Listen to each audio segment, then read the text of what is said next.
Okay, so you want to buy a circus, find a big top, hire some acrobats, sell tickets to families on a Saturday afternoon, and watch the money come in. Here's the part nobody tells you: a man who actually did this, who owned the single most famous circus on the planet for exactly 50 years, shut the whole thing down anyway. Kenneth Feld's family bought Ringling Bros in 1967 for $8 million. As of this year, Forbes puts his net worth at $2.5 billion.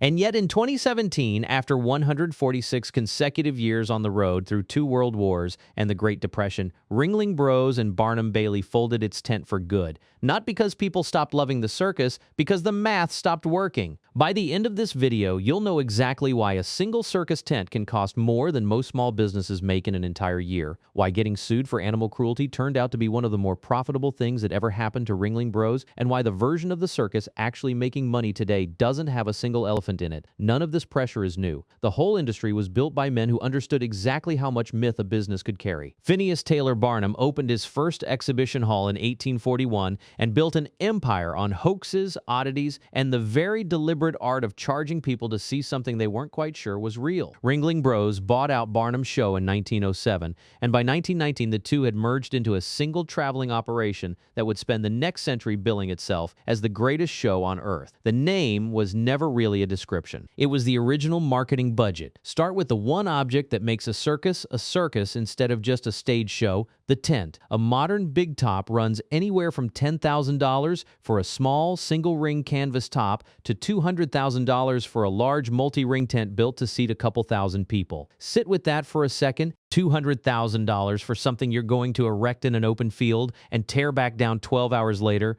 then do all over again in the next town. You're buying the single most expensive object most small businesses will ever own, and then you're stress testing it every week of the season. Setting it up takes a trained crew 8 to 10 hours. Tearing it down takes another 4 to 6 hours. That's a full workday spent just getting the building ready before a single ticket gets scanned. You'll also need the trucks, a small fleet of tractor trailers, to haul the tent, the seating, the rigging, and the generators from town to town. Every mile is diesel you're paying for whether or not the show sells out that night. Then there's the crew. A traditional touring circus, the kind that still crisscrosses small-town America every summer, runs on a surprisingly small team, often around 100 people total, and almost nobody on that team has just one job. The same person raising the tent at dawn might sell tickets at the gate that afternoon, then help load an elephant into the ring that night. The pay is low and the hours are brutal, and the people who stay usually say it gets into their blood and never fully lets go. 3 of these traditional shows,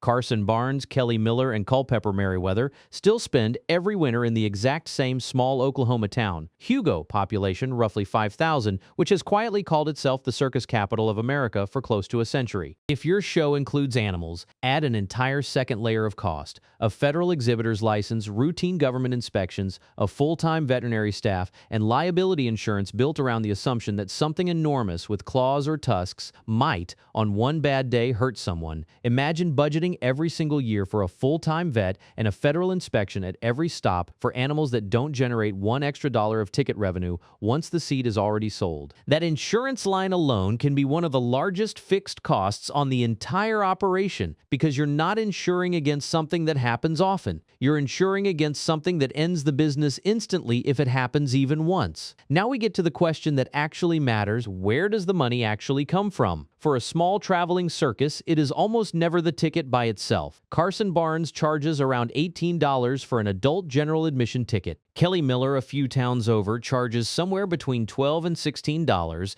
At those prices, ticket sales barely cover the diesel to reach the next town. The real profit engine sits outside the tent in the parking lot. Before the show even starts, an elephant ride runs about $10. A pony ride is $5, a camel ride is $7. Multiply that by every kid at every stop. Add popcorn, cotton candy, and souvenirs priced at movie theater-style markups, and you've built a second revenue stream that quietly outperforms the tickets that got people through the gate. Retailers have a name for something priced low purely to get customers in the door so they spend money on everything else once they're inside: a loss leader. In this business, the ticket is the loss leader. The rides and the concessions are where the circus actually earns its keep. Now compare that to the model actually winning today, the resident spectacle, the kind Cirque du Soleil pioneered in Las Vegas back in the 1980s. Instead of touring, you build one show permanently inside a custom theater attached to a casino resort, and you run it 8 times a week for years. Ticket prices for a Cirque du Soleil show in Las Vegas today start around $44 and average close to $120, with the best seats pushing past $300. There's no tent to raise, no fleet of trucks, no small-town parking lot to manage. The casino covers the theater in exchange for a cut of the revenue, and the foot traffic a world-class show pulls into its hotel. At that point, you're not really in the circus business anymore. You're in the same business as the slot machines on the way out, keeping a paying customer inside the building as long as possible. And here's the part that breaks people's brains. For more than a decade, animal rights groups sued Ringling Bros over how the circus treated its elephants. Feld Entertainment spent $22 million on legal fees fighting those cases. Most businesses would call that an existential threat. Instead, Ringling sued the animal rights groups right back, arguing the whole case had been built around a paid witness.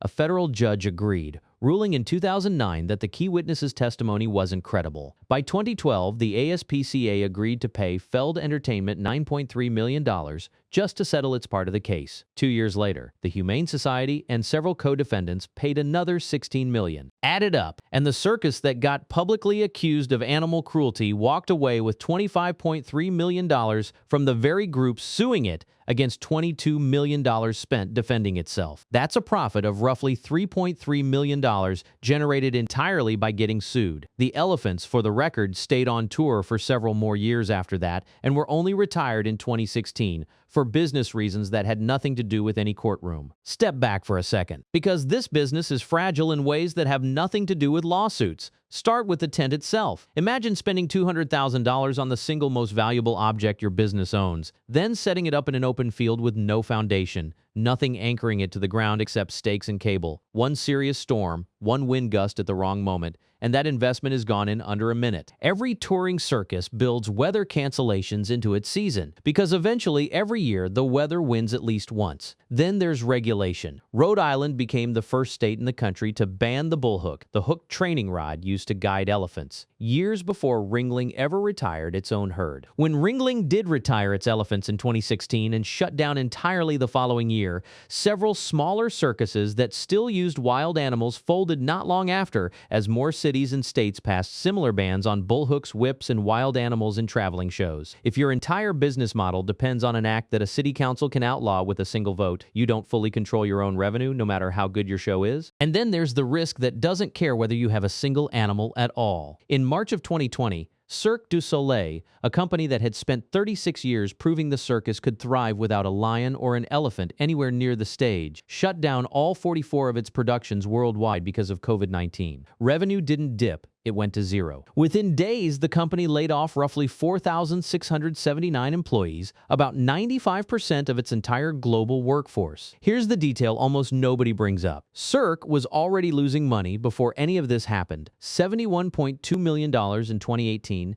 and $80 million in 2019. Even with every theater full and every ticket sold. By June of 2020, the company was carrying nearly $1 billion in debt it could no longer service, and it filed for bankruptcy protection. By that November, the people who actually ended up owning Cirque du Soleil weren't the performers, and they weren't the founder either. They were the company's own lenders who took control of the business for $1.09 billion by simply canceling the debt Cirque owed them. The circus with no animals turned out to be exactly as breakable as the one with elephants. It just took a pandemic instead of a protest to prove it. Time to pull it all together and answer the actual question. How much money do you make if you do this right? Let's run the numbers on two very different paths. Path 1. You run a traditional traveling circus, the Carson Barnes model. You tour roughly 250 show dates a year across small towns with average paid attendance of around 500 people per show at $18 a ticket. That's around $2.2 million a year in ticket revenue alone. Add concessions, rides, and souvenirs, bringing in roughly the same amount, and total gross revenue for the season lands somewhere around $4 to $4.5 million. Now subtract the costs, fuel and truck maintenance, insurance, veterinary care if you're running animal acts, licensing and payroll for roughly 100 crew members doing 2 or 3 jobs each. After all of that, a well-run small circus typically nets somewhere in the low hundreds of thousands of dollars for an entire 9-month season on the road. It is a real business. It is not a lucrative one. Path 2. You take the resident spectacle route. You build one custom show and open it in a Las Vegas theater, seating around 1,500 people, running 8 performances a week, 50 weeks a year, at an average ticket price of $120, filling every seat at every performance works out to roughly $72 million a year in ticket revenue alone from a single show in a single building. Even accounting for the fact that no show sells out every performance, and after paying the casino its cut for hosting you, a genuine hit resident show can still clear tens of millions of dollars a year in profit. That's the entire difference between the two businesses in one sentence. The traveling circus sells you a ticket to watch the risk up close, and the resident spectacle sells that exact same risk from behind a permanent building with a casino covering the rent. So what actually happened to the man who tried this at the biggest possible scale? Kenneth Feld closed the most famous circus in the world in 2017. Today, he's worth an estimated $2.5 billion, almost none of it coming from the circus itself anymore. Feld Entertainment now makes its money from Disney on Ice and Monster Jam, brands built using the exact same touring playbook the circus perfected, just without a single lion or high-wire act. Guy Laliberte, who built Cirque du Soleil out of a group of Quebec street performers into a billion-dollar company, had already sold his controlling stake years before the pandemic hit, which meant the company's near collapse in 2020 became a problem for its lenders, not for him. Both men walked away with the fortune. Neither man kept the tent. The greatest show on earth was never really about the elephants. It was about who was still holding the tent when the wind picked up